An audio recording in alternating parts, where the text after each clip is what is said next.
Henri, qu'est-ce que tu fais planté là comme un imbécile devant la porte? C'est peut-être pour empêcher les clients d'entrer? Tu trouves qu'on en voit trop? J'attends le boulanger. Et alors? Tu espères le faire venir plus vite en contemplant la rue? Justement, le voilà.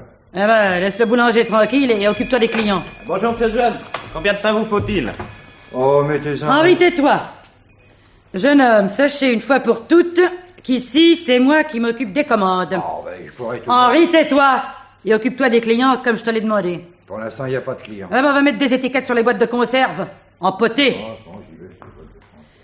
Alors, jeune homme, vous demandiez? Combien de pain vous faut-il? 2 douzaines. Et n'oubliez pas d'enlever les vieux. Surtout que je ne vous vois pas mettre les racistes sur le dessus. Puis n'essayez pas de me refiler ceux que vous avez récupérés dans un autre magasin. Vous entendez? Oui, madame. Henri, où vas-tu? Relevez le store. Pourquoi? T'as besoin de faire de l'exercice? Je t'ai dit de mettre les étiquettes sur les boîtes de conserve. Tu n'as pas compris? Si, mais je vois pas clair. Ah, mais tes lunettes? Mais je les ai. Alors, elles te servent à quoi? Tu vois pas que le temps est sombre? Pas plus que les autres jours. Enfin, si ça t'amuse. Va relever le store puisque tu y tiens. Ah, voilà, vous, avec votre pain. Ah, bah, vous avez mis le temps. Vous devriez faire équipe avec mon mari, ça ferait un bel attelage. Qu'est-ce que vous me donnez là? La fiche à signer, comme d'habitude. Bah, je le vois bien, je suis pas idiote. Alors, si vous le savez, pourquoi me le demandez-vous? Je vous dispense de vos réflexions. Tenez là votre fiche. Ah, merci quand même. C'est pas la politesse qui vous étouffe, vous. Eh ben, je vous plains d'être obligé de vous faire cire une femme comme ça à longueur d'année. Et encore aujourd'hui, elle est dans ses bons jours. Pour noter que tout le monde la connaît. Si je vous disais qu'on a pu obtenir du patron de changer de tournée tous les mois. Non, à cause d'elle? Parfaitement. On se la refile à tour de rôle. Comprenez? Ouais, ben vous avez de la veine. Moi, ma tournée dure depuis 20 ans. Je peux pas en changer, je suis son seul livreur. Eh ben, à votre santé. Allez, bonne chance quand même, monsieur Jones. Au revoir. À bientôt. Alors, ce store, c'est bientôt fini, oui? Oui, ça y est, c'est terminé. Mais il y aura besoin d'un peu d'huile dans les rouages. Ah, je me demande si c'est le store qui a besoin d'huile dans les rouages. Hein. Ben, en attendant, descends à la réserve chercher du savon en poudre. 1 minute, tu permets? Ben quoi, 1 minute? C'est toi qui donnes des ordres à présent? Les file tout de suite à la réserve, tu m'entends? Si c'est pas malheureux, à 50 ans, être traité comme un gamin. Je suis patient, mais il y a des limites. Quelle enquiquineuse. J'en ai marre. Ah, si seulement elle savait ce qui l'attend ce soir, ça lui couperait la chic. Ah, je suis un crétin, un pauvre type. Eh ben, si t'as jamais vu un mouton devenir enragé, c'est le moment d'ouvrir les yeux, ma vieille. Mais qu'est-ce que tu marmonnes? Moi? Évidemment, toi. Je dis rien. Ça, c'est un comble, hein. Tu parles tout seul et tu ne t'en rends pas compte. Ah, c'est bien ce que je pensais, t'es complètement gâteux, mon pauvre ami.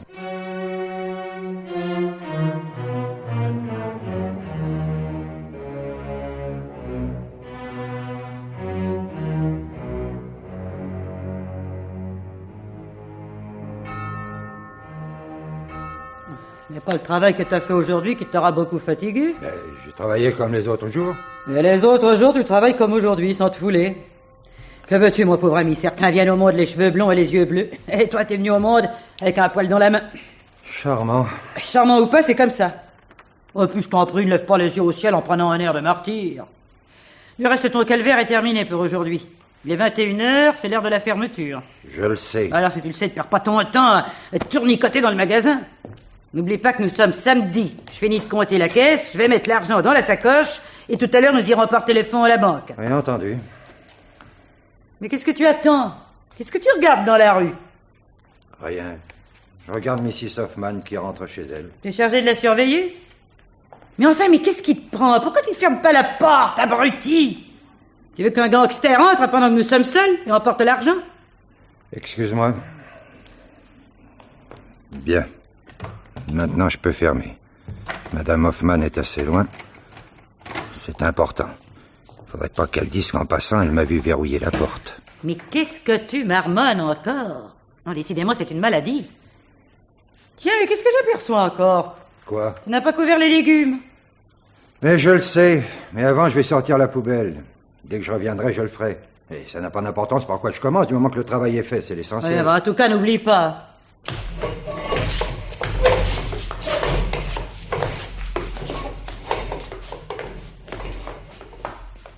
Ouf, enfin seul. Bon, maintenant, ne nous affolons pas. Procédons rapidement, mais avec méthode. Prenons une des boîtes en carton empilées contre l'arrière du magasin. Ah, je la reconnais, c'est la 3e. Parfait. Ouvrons-la. Retirons le revolver Hammerless à crosse nickelée que j'ai acheté d'occasion et mettons-le à notre ceinture, sous le tablier. Bon, deuxièmement, prenons la petite pince. Troisièmement, soulevons la poubelle et vidons-en le contenu dans l'incinérateur. Là. Ensuite, passons dans la ruelle. Oui, seulement là, on y voit goutte. Heureusement que l'ampoule au-dessus de la porte arrière du magasin me suffit pour distinguer la plaque d'égout. Bon, attention. Il s'agit de soulever légèrement cette plaque avec la pince. Là, ça y est. Maintenant, laissons une ouverture de 15 cm environ, ça suffira. Laissons tomber la pince au fond. Parfait. Tout s'est bien passé. Pourvu maintenant qu'aucune voiture ne s'engage dans la ruelle avant quelques minutes. Il ne s'agirait pas qu'une voiture enfonçât sa roue dans l'égout. Tout mon plan serait chamboulé. Bon, et maintenant, rentrons en vitesse.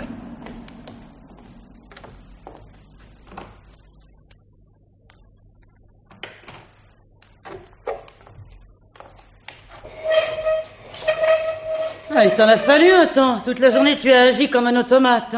Tu as fini de compter l'argent? Ah, il y a longtemps. Tout est dans la sacoche. Mais qu'est-ce que tu fais derrière la vitrine à regarder dans la rue? Tout est désert. Évidemment. À 9h du soir, c'est normal. Est-ce qu'il y a encore eu un client pendant que j'étais sorti? Mais t'es fou, non? Tout le monde sait qu'on ferme à 9h. Bon, alors c'est très bien. Je vois pas pourquoi c'est très bien. Mais tu deviens gâteux? Là que tu rouvres le magasin à présent? Tu permets? Je vais t'expliquer. Oh, j'ai pas besoin de tes explications. Oh, tu as tort. Ça va être très court. Oh, mais tu es fou! Mais qu'est-ce qui te prend? Oh! Maintenant, passons à vitesse derrière le comptoir et procédons par ordre. D'abord, mettre le revolver nickelé dans ma poche. Là, ça y est. Ensuite, ouvrir le tiroir sous la caisse et en sortir l'autre revolver de calibre 38 en acier bleuté. Ouais, c'est fait. Reste l'opération la plus délicate. Mettre ce revolver dans la main d'Azel et lui serrer les doigts sur la crosse. Là. Comme ça. Parfait. Maintenant, Azel, tu permets? Je reprends le revolver et je referme à mon tour mes propres doigts sur la crosse. Oui, je sais, Azel, tout ça doit t'étonner, mais ce serait trop long à t'expliquer. J'ai besoin que tes empreintes et les miennes soient sur le même revolver. Ah, ouais, j'oubliais. Un coup d'œil dans la rue. Bon, personne. Parfait, mais faisons vite. Dans 1 minute, tout le monde va être là. Hop, enlevons la sacoche et sortons par la porte du fond. La bouche d'égout est toujours entrouverte. Bien, très bien. Laissons tomber la sacoche la première. Ensuite, le revolver nickelé. Bien. Maintenant que tout est en ordre, il s'agit de descendre l'assassin présumé. On peut toujours tirer 2 coups de revolver, ça n'engage à rien. Exécution. Et rentrons en vitesse.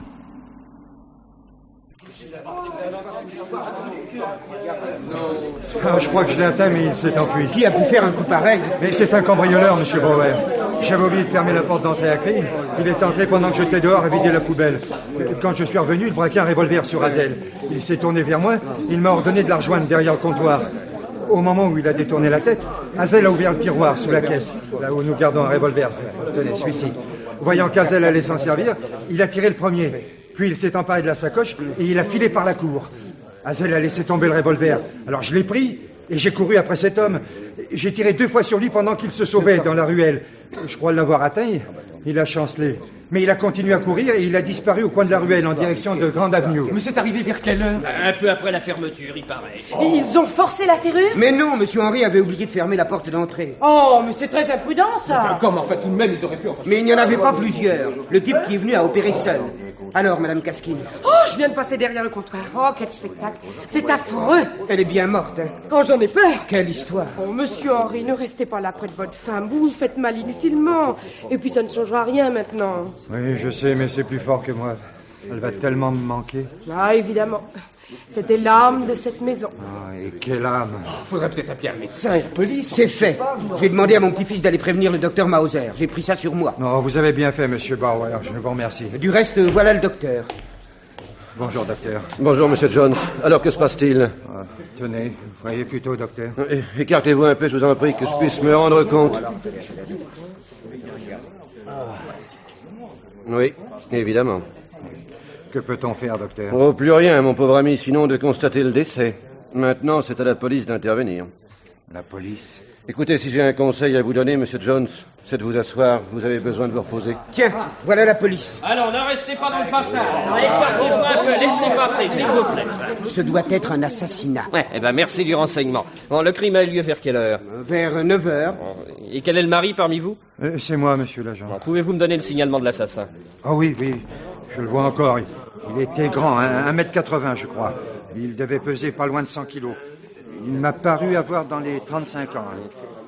Il portait un chapeau de feutre brun, une veste marron et un pantalon brun. Il avait le teint bronzé, un grand nez busqué, des cheveux noirs et quelque chose de bizarre à l'œil gauche. La paupière tombait légèrement. Il avait aussi une verrue noire à la joue droite et une cicatrice rouge qui allait de son oreille gauche jusqu'au coin de la bouche. Ça donnait l'impression qu'il grimaçait de ce côté-là. C'est tout? Oui, oui, monsieur l'agent. Bon, je vais avertir le commissariat central et faire établir un réseau de surveillance sur tout le secteur. Avec une description aussi précise, c'est bien le diable si on ne retrouve pas l'assassin. Ah ben tiens, voilà justement le sergent Harry Newton de la brigade criminelle. Sergent. S'il vous plaît, messieurs, dames, s'il vous plaît, s'il vous plaît. Bonjour, il y a longtemps que vous êtes arrivé? Il y a environ 5 minutes, sergent. Avez-vous pu recueillir des renseignements intéressants? Vous avez un peu déblayé la question? J'ai le signalement du type et j'allais justement avertir le commissariat central et établir un réseau de surveillance. Bonne idée. Allez téléphoner, revenez tout de suite après, j'aurai sans doute besoin de vous. À tout hasard, je viens de passer au laboratoire de la police et j'ai demandé à Mac de m'accompagner avec son appareil photographique et son petit flash. À tout de suite. Bah, à tout de suite, sergent. Alors, Toubib? Elle n'a presque pas saigné, donc la mort a dû être instantanée. N'importe laquelle des 3 balles a pu la tuer. Elles ont toutes atteint le cœur. Ça y est, sergent, laissez passer, s'il vous plaît. Ça y est, mon collègue vient de prévenir la brigade criminelle pour qu'on donne partout son signalement. Parfait. Eh bien maintenant, installez-vous dans le fond et prenez les noms et les adresses de tout le monde. Moi, je continue l'enquête. Bon, alors si vous voulez bien parler, Messieurs, dames, qui est arrivé le premier? Moi, sergent. Une minute. Mais non, mais Vous vous appelez? Bauer. Ok, je vous écoute, monsieur Bauer. Faut vous dire que j'habite l'immeuble voisin au rez-de-chaussée. Oui. Quand j'ai entendu les coups de feu, j'ai tout de suite pensé à un hold-up. Pourquoi avez-vous pensé tout de suite à un hold-up? Parce que Mrs. Jones avait toujours peur d'être cambriolée. Elle disait toujours à Henry de fermer la porte à clé, que des gangsters pourraient venir faucher la caisse. Quand je suis arrivé, la porte de devant n'était pas fermée. Oui. Je suis entré et j'ai vu Mrs. Jones étendue sur le sol, près du comptoir. C'est alors que 2 autres coups ont éclaté 1 minute plus tard. Henry est entré par la porte du fond, un revolver à la main, et il a raconté ce qui s'était passé. Personne n'a rien ajouté à ce que vient de dire monsieur Bauer? Parfait. À quelle heure a-t-on entendu les détonations? Ah ben écoutez, Non. Pas tout, madame. Les 3 premiers coups vers 9h05. Et les autres? Dans la Dans la ruelle. ruelle. Oui. 1 minute après. Voilà. 1 minute après. Très bien. Vous avez pris les noms et les adresses de tout le monde? Oui, sergent. Oui. Alors, s'il vous plaît, je vous prierai maintenant de vous en aller tous d'ici. Il nous faut de la place pour travailler. Merci. Merci. Vous pouvez disposer aussi, docteur. Bien, sergent. Merci. Mac. Maintenant, vous allez pouvoir photographier le cadavre sous tous les angles. N'oubliez pas aussi de relever les empreintes sur l'arme. Pourquoi voulez-vous relever les empreintes? Ce n'est pas cette arme dont le cambrioleur s'est servi. C'est notre revolver, celui qu'Hazel gardait dans le tiroir. C'est l'habitude. Mac, vous prendrez aussi les siennes, hein, ainsi que celles de la victime. D'accord. Monsieur Jones, si vous voulez approcher. Et voilà. Que faut-il faire? C'est très simple. Faites rouler vos doigts l'un après l'autre sur ce tampon. Parfait. Maintenant, refaites la même opération sur cette carte blanche. Bien. On peut donc se laver les mains ici. En haut, notre appartement se trouve juste au-dessus du magasin. Voulez-vous me montrer le chemin? Ici. Pendant ce temps, je vais prendre les Oui. empreintes de Mrs. Jones. C'est ça. Je vous suis.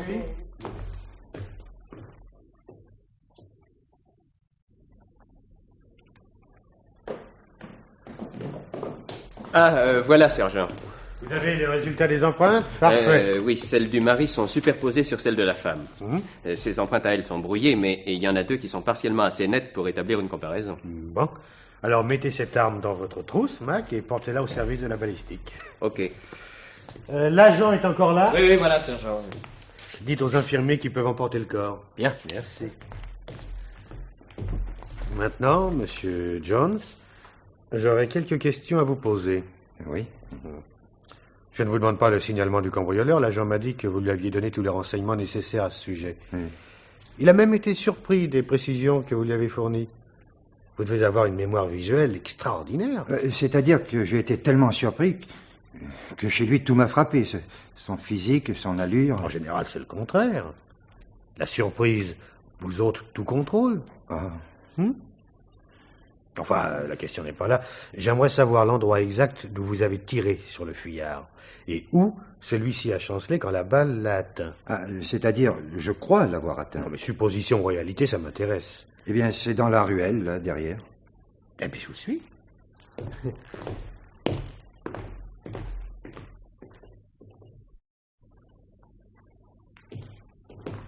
Monsieur Jones, combien d'argent votre cambrioleur a-t-il pris? Oh, c'est très facile de le savoir. Le double de la fiche de dépôt doit se trouver dans la caisse.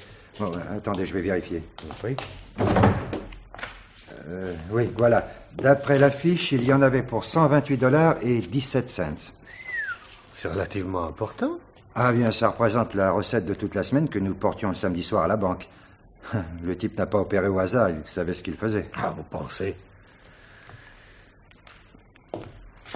Et la sacoche? Décrivez-la-moi un peu, cette sacoche. Oh, rien de spécial. C'était une sacoche réglementaire pour les dépôts de nuit, avec le nom de la banque gravé dessus. Les clés de la sacoche et du coffre doivent être dans la poche d'Hazel.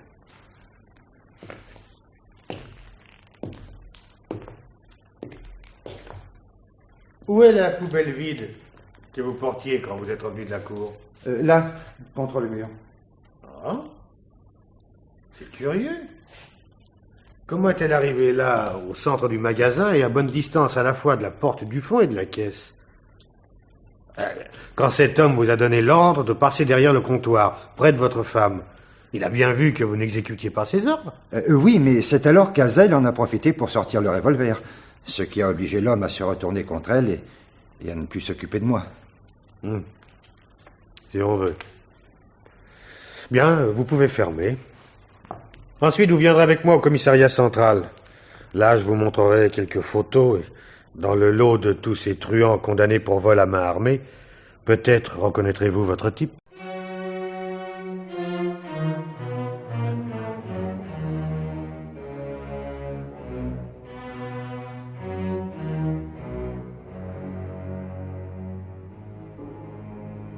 Qu'est-ce qui descend? C'est à peine si on distingue l'autre côté de la rue. Tiens, sergent Newton. Ben lui, au moins, il ne perd pas de temps. Je l'ai quitté samedi soir. Nous sommes lundi matin. Le voilà de nouveau en piste. Pour être tenace, il est tenace. Bonjour, monsieur Jones. Bonjour, sergent. Ah, mais vous êtes trempé. Voulez-vous faire sécher votre pantalon et vos souliers devant le fourneau de la cuisine? Je vous prêterai une robe de chambre entre temps. Non, merci. Ils seront de nouveau trempés dès que j'aurai remis le pied dehors, non? Il va pleuvoir toute la journée. Vous avez du nouveau depuis samedi, sergent? Depuis samedi soir où je vous ai fait voir les photos? Oui, dont aucune ne correspondait à mon type, entre parenthèses. Eh bien oui. Figurez-vous que j'ai du nouveau. Ah, des choses... Intéressantes, oui. Les 3 balles retrouvées dans le corps d'Hazel sont d'assez bons spécimens pour que le service de balistique puisse identifier l'arme du crime, si celle-ci était découverte. Ah, mais rassurez-vous, il ne s'agit pas de votre revolver. Ah, ben, je pense bien. Non, votre revolver est un 38 et l'arme du crime est un 32. Nous avons récupéré l'une des balles tirées par vous. Elle était fichée dans un poteau télégraphique. Nous n'avons pas pu retrouver l'autre, de sorte que vous avez peut-être atteint ce type. Ah. Son signalement a été transmis à tous les médecins des environs au cas où il essaierait de faire soigner sa blessure. J'ai passé la journée d'hier à bavarder avec pas mal de voisins. Ah? Oui. De la vie générale, votre femme était une mégère. Hein. Toujours sur votre dos. Non, personne ne croit que vous la pleuriez longtemps. Ah? Non. D'autre part, tout le monde est d'accord pour affirmer que vous êtes la crème des hommes et que vous ne feriez pas de mal à une mouche. Vous voulez dire... Je veux dire que nous n'avons pas avalé votre histoire les yeux fermés. Notez que vous n'êtes pas plus suspect qu'un autre. Mais quand une femme est assassinée, nous soupçonnons automatiquement le mari. Oui, mais dans un cas comme celui-ci... Oh, ce ne serait pas la première fois qu'un homme simulerait un cambriolage pour commettre un uxoricide. Un quoi? Un uxoricide. C'est comme ça qu'on appelle l'assassinat de la femme par le mari, au cas où vous ne connaîtriez pas ce terme. Ouais. Oui, mais enfin, sergent, vous ne supposez pas... Mais nous n'avons aucune preuve tangible contre vous. Mais il y a 2 ou 3 petites choses qui ne nous plaisent pas beaucoup. Lesquelles? Eh bien, la première est votre signalement du bonhomme. Vous devez avoir un appareil photographique dans le cerveau pour avoir pu enregistrer tout ça. Vous croyez bien que je n'ai rien inventé? Je ne dis pas que vous l'avez inventé, je dis que vous auriez pu l'inventer. Oh oui, il me faudrait une certaine imagination. Justement. C'est le genre de description qu'aurait pu imaginer un criminel amateur, pensant que plus elle est complète, plus elle est convaincante. Autre détail, l'emplacement de cette poubelle. Peut-être que les choses se sont passées comme vous nous l'avez dit, mais il est difficile d'imaginer un bandit vous laissant traverser le magasin comme ça, là, en traînaillant à la poubelle. Il paraît plus probable qu'il vous aurait dit de lâcher le truc, là où vous étiez, et d'aller rejoindre votre femme derrière le comptoir. C'est pourtant comme ça que les choses se sont passées. Nous ne pouvons pas prouver le contraire, Monsieur Jones. Le 3e détail est celui qui me chiffonne le plus. Mais c'est que vous vous soyez mis à la poursuite du type et que vous lui ayez tiré dessus. Ah non, ça ne colle pas avec un homme ayant votre caractère. Il venait de tuer ma femme. J'ai vu rouge. Mettez-vous à ma place. Mais justement, je ne pense pas que vous soyez un homme à voir rouge. Rose, peut-être. Et encore. Enfin, tout est possible. Les gens font des choses si bizarres quand ils sont exaspérés. Bon. Ah, il faut que je vous pose une question parce qu'elle fait partie du processus habituel. Avez-vous tué votre femme et mis ce cambriolage en scène? Oh, comment pouvez-vous supposer, sergent? Mais bien sûr que non. Non, parce que si vous l'aviez fait, vous vous en tireriez probablement. Mais pourquoi me dites-vous ça? Pourquoi? Mais c'est très simple, parce que nous n'avons aucune preuve et que votre histoire se tient parfaitement bien. Et si elle est montée de toutes pièces, vous avez fait un bon boulot. Mais sergent... Mais de quoi? Ne vous défendez pas, Monsieur Jones, vous n'êtes pas accusé. Ah, mais pourtant... Mais non! Il s'agit de ma part de simples hypothèses. Vous auriez pu, par exemple, mettre les empreintes de votre femme en dessous des vôtres sur le revolver. Je suppose que vous auriez également été assez malin pour trouver une cachette sûre à l'autre arme et à la sacoche. Nous avons cherché, bien entendu. Nous avons fouillé toutes les poubelles, toutes les caisses de cendres de la ruelle. Rien. Alors, si vous avez vraiment tué votre femme, nous n'arrivons jamais à le prouver. Jamais. À moins... À moins que vous ne passiez aux aveux, Monsieur Jones. Oui, vous me regardez, effaré. Tranquillisez-vous, allez. Il ne s'agit que de simples soupçons. Ça ne signifie pas que je vous crois coupable. Ça signifie simplement que vous pourriez l'être. Et s'il en était ainsi, permettez-moi de vous dire que vous seriez un artiste dans le genre. Ah oui, artiste. Bon j'espère que je ne vous ai pas trop inquiété. Comme je vous l'ai déjà dit, nous avons toujours tendance à penser que c'est peut-être le mari qui a fait le coup. Hein? Sur ça, Monsieur Jones, je vous dis bonsoir. Ah, et sans doute à bientôt, car j'aurai le plaisir de vous revoir. Bonsoir, sergent.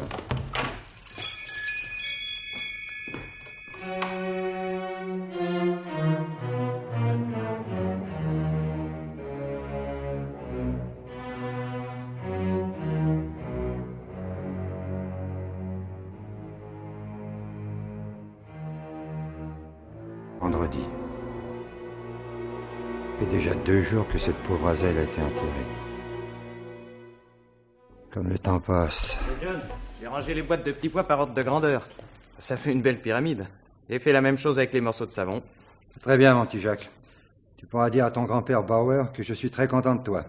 Oh, à propos, Jacques, je m'absente quelques instants. Si on me demande, je suis dans la cour, en train de ranger les caisses. Bien, Monsieur Jones.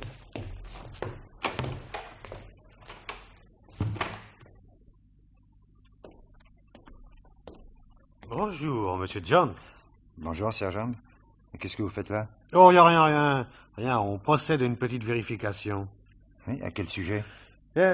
Figurez-vous qu'un type du nom de Lischer est venu nous trouver hier soir. Il paraît qu'il est passé en voiture dans cette ruelle le soir où votre femme a été tuée. Ses phares ont éclairé la bouche d'égout juste à temps pour l'empêcher d'y enfoncer une roue. D'après lui, la plaque était partiellement ouverte. Il a réussi à donner un coup de volant et il a continué son chemin jusqu'à Delors, où il habite. Pas très loin d'ici. Mais en entrant dans son garage, il s'est dit qu'il aurait dû s'arrêter et remettre la plaque pour éviter que quelqu'un d'autre n'escanne sa voiture. Il a donc fait demi-tour, il est revenu. Ça lui a pris 10 minutes au plus. Mais, entre-temps, quelqu'un avait remis la plaque. D'après lui, il devait être environ 9h15 quand il est retourné dans la ruelle. Comme il n'a pas entendu de coup de feu, ni la première ni la seconde fois, la fusillade a dû avoir lieu entre les 2 voyages. Il est rentré chez lui et ne s'est rappelé l'histoire qu'en lisant dans les journaux le récit du hold-up. Il s'est souvenu de la plaque ouverte et s'est demandé s'il y avait une relation entre les 2 faits. Ah oui, il n'était pas certain que votre magasin fût situé près de la bouche d'égout. Il a contrôlé, et quand il a vu que la bouche d'égout se trouvait juste derrière votre maison, il est venu nous prévenir. À votre avis, qu'est-ce que ça signifie, sergent? Oh, étant donné toute la flotte qui a coulé dans les égouts depuis cette fameuse nuit, n'importe quel objet qu'on aurait jeté dedans a dû être entraîné à des centaines de mètres de distance. Du reste, le service des rues et des égouts examine en ce moment chacune des bouches. S'il y a quelque chose au fond, on le retrouvera. Il vaut mieux que je rentre à la boutique.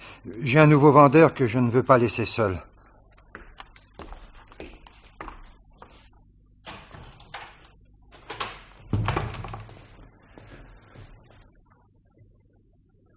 Ouf. J'en peux plus.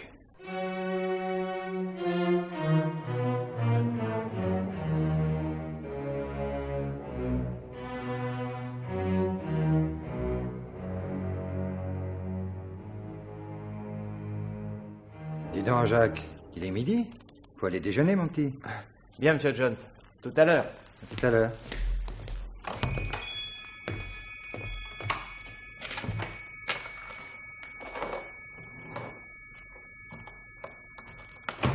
Excusez-moi, Monsieur Jones. Excusez-moi d'entrer par la porte du fond, mais en venant de la ruelle, c'est plus pratique. Voyez donc ce qu'on a trouvé. Un petit levier et un revolver nickelé tacheté de rouille. Nous les avons trouvés à 100 mètres d'ici. Mais ils ont très bien pu être jetés tous les deux par la bouche d'égout de la ruelle et être entraînés par l'eau courante. Les autres gars n'ont rien trouvé. Non. J'espérais qu'ils mettraient la main sur la sacoche. Oh, elle a dû être entraînée jusqu'à la rivière. Et pourquoi pensez-vous qu'elle pourrait être dans l'égout? Parce qu'à mon avis, c'est très plausible. Je vois 2 possibilités. La première, c'est que le bandit a tiré la plaque juste avant de passer à l'action pour avoir un endroit où flanquer la sacoche une fois celle-ci vidée de son contenu. Enfin, il devait être au courant de l'existence de cette sacoche s'il avait préparé son coup. Il ne tenait pas à s'encombrer d'un objet qui aurait pu l'incriminer. Possible donc que lorsqu'il s'est enfui en courant, il ait ouvert la sacoche avec un couteau. Mais oui, quoi, il a dû se servir d'un couteau, puisque la sacoche était fermée à clé, et que les clés se trouvaient dans la poche de votre femme, vous me l'avez dit. Ouais. Donc, qu'il ait sorti l'argent, et qu'il ait jeté sacoche et chèque dans l'égout, en même temps que l'arme du crime. Il a eu le temps de faire tout ça et de repousser la plaque du pied, pendant que vous cherchiez le revolver que votre femme avait laissé tomber. C'est même ce qui a dû le retarder suffisamment pour vous permettre de tirer 2 balles sur lui. Ah, si nous découvrions la sacoche éventrée, cela étairait cette hypothèse. Oui, Ça s'expliquerait ainsi. Ah, mais maintenant, il y a l'autre hypothèse. Ah? Oui, il est possible qu'il n'y ait jamais eu de cambrioleur. Mais alors? Et que vous ayez manigancé toute cette histoire. Et que vous ayez laissé tomber armes et sacoches dans l'égout. Si nous avions découvert celle-ci intacte avec l'argent dedans, nous serions sûrs que vous aviez organisé une petite comédie à notre intention. Que s'est-il passé, d'après vous? Comment voulez-vous que je le sache? On n'a pas retrouvé la sacoche. Alors? Alors, l'une ou l'autre hypothèse peut être la bonne. Mais ce revolver n'est peut-être pas l'arme du crime. Ah, ce que vous dites est très juste.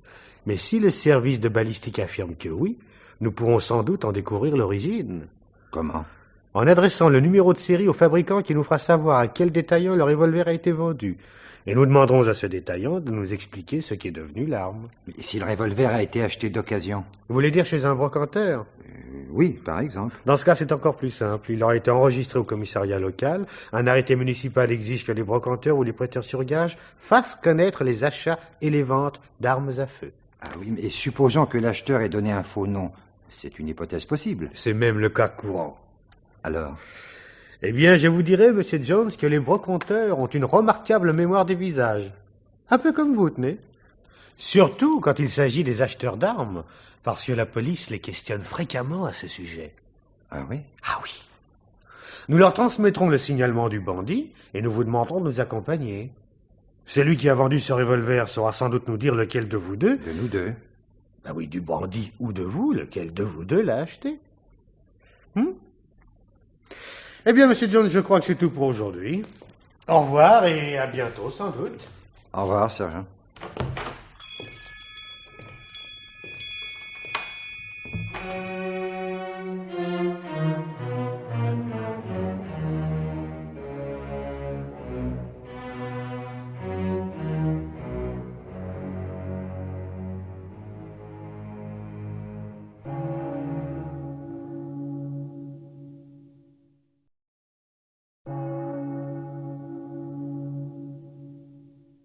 Si j'ai bonne mémoire, la police est toujours en possession du revolver 38 qu'Hazel avait gardé dans le tiroir sous la caisse. Par contre, la police n'a pas touché à la boîte contenant les balles calibre 38. Ah, je vais toujours en prendre 6. Tiens, Jacques, tu as déjà fini de déjeuner? Monsieur Jones, il est 1h. Oh, mais c'est pourtant vrai. Bon, alors Jacques, je te laisse la direction du magasin et je vais déjeuner. Comme après je ferai une petite sieste, ne me dérange sous aucun prétexte. Si tu ne sais pas le prix d'un article, essaye de le deviner. Bien, monsieur, je vais me débrouiller.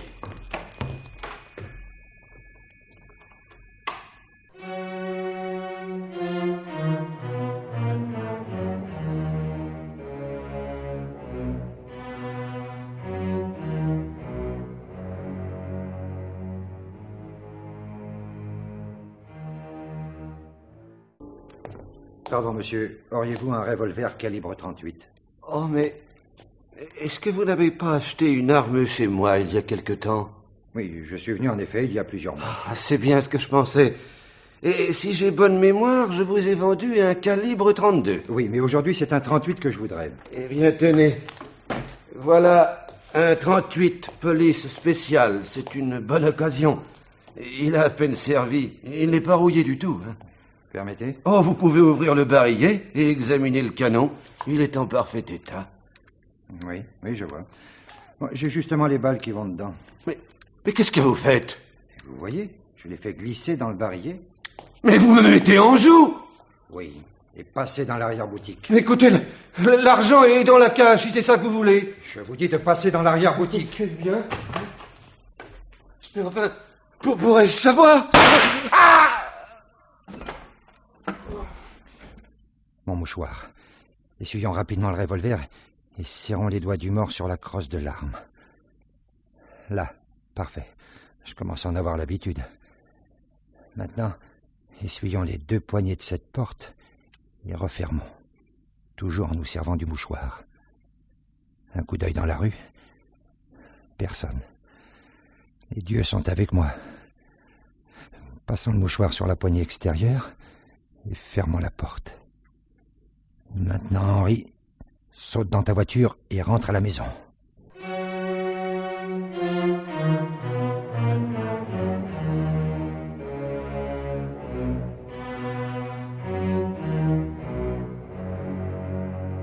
Personne ne m'a vu rentrer. J'ai pu grimper par l'escalier de service. Voyons, quelle heure est-il? 2h moins 5. Eh ben, t'as fait vite, mon petit Henri. Mes compliments.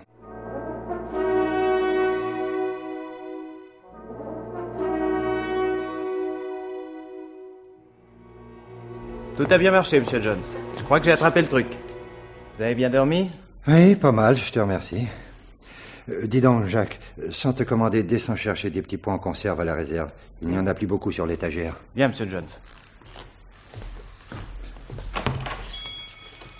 Bonjour, Monsieur Jones.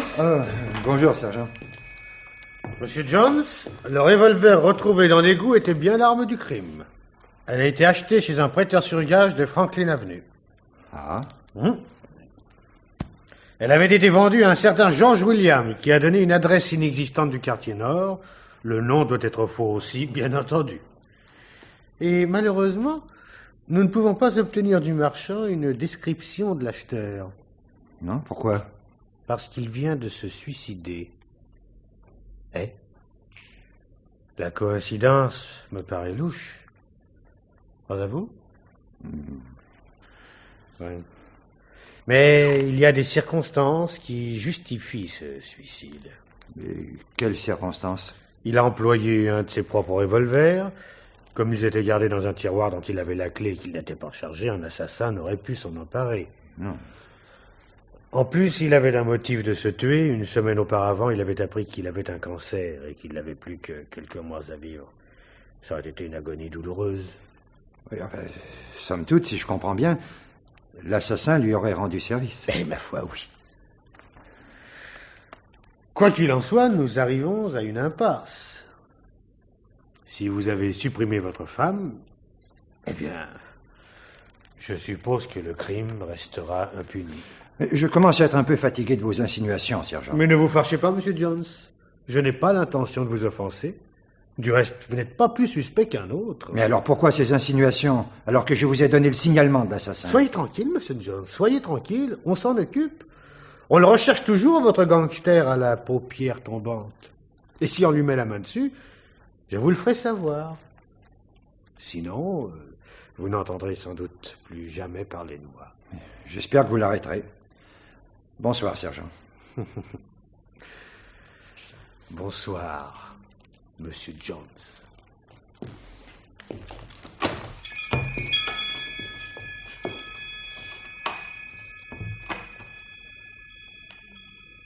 Dis donc, Jacques, va donc vider la poubelle pendant que je vérifie la caisse. J'oubliais. Avant, prends le trousseau de clés et ferme soigneusement la porte d'entrée. Entendu. Je sors la poubelle et je reviens fermer la porte. Non. Ferme d'abord la porte. C'est très important. La porte d'abord, la poubelle après. Retiens bien ça. Faut pas se faire cambrioler une seconde fois, hein.